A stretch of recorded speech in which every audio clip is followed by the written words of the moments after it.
Chapter 35. Moreover Josiah kept a Passover unto the Lord in Jerusalem, and they killed the Passover on the 14th day of the first month. And he set the priests in their charges, and encouraged them to the service of the house of the Lord, and said unto the Levites that taught all Israel, which were holy unto the Lord, Put the holy ark in the house which Solomon the son of David, king of Israel, did build. It shall not be a burden upon your shoulders. Serve now the Lord your God and his people Israel, and prepare yourselves by the houses of your fathers, after your courses, according to the writing of David king of Israel, and according to the writings of Solomon his son.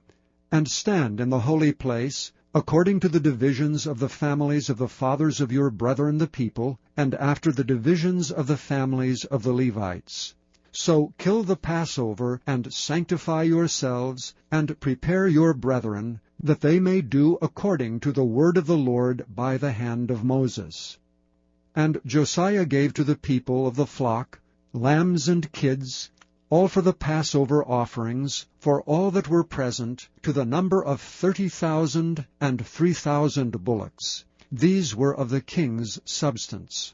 And his princes gave willingly unto the people, to the priests, and to the Levites. Hilkiah and Zechariah and Jehiel, rulers of the house of God, gave unto the priests for the Passover offerings 2,600 small cattle and 300 oxen.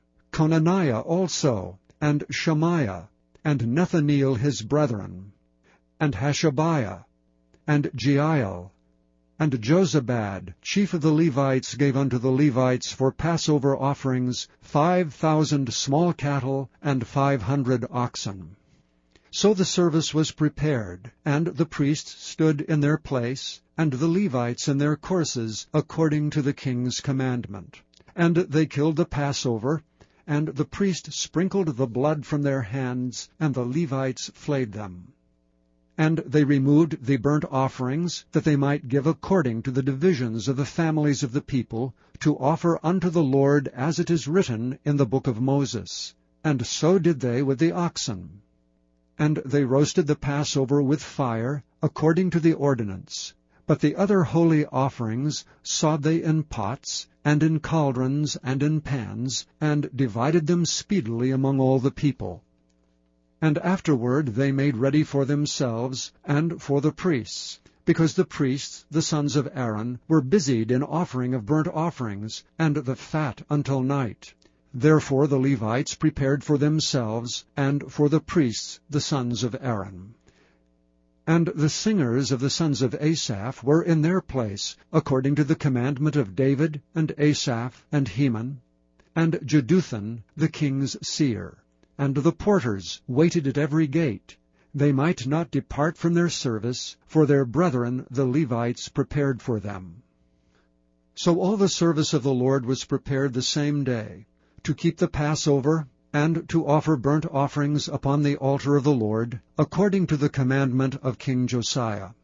And the children of Israel that were present kept the Passover at that time, and the feast of unleavened bread 7 days.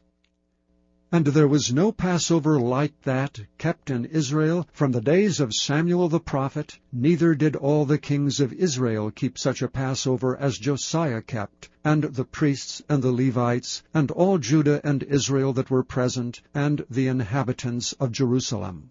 In the 18th year of the reign of Josiah was this Passover kept. After all this, when Josiah had prepared the temple, Necho king of Egypt came up to fight against Carchemish by Euphrates, and Josiah went out against him.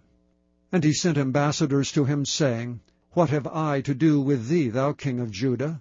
I come not against thee this day, but against the house wherewith I have war. For God commanded me to make haste. Forbear thee from meddling with God who is with me, that he destroy thee not. Nevertheless Josiah would not turn his face from him, but disguised himself, that he might fight with him, and hearkened not unto the words of Necho from the mouth of God, and came to fight in the valley of Megiddo. And the archers shot at King Josiah, and the king said to his servants, Have me away, for I am sore wounded. His servants therefore took him out of that chariot, and put him in the second chariot that he had, and they brought him to Jerusalem, and he died and was buried in one of the sepulchres of his fathers. And all Judah and Jerusalem mourned for Josiah. And Jeremiah lamented for Josiah, and all the singing men and the singing women spake of Josiah in their lamentations to this day, and made them an ordinance in Israel. And behold, they are written in the Lamentations. Now the rest of the acts of Josiah, and his goodness, according to that which was written in the law of the Lord, and his deeds first and last, behold, they are written in the book of the kings of Israel and Judah.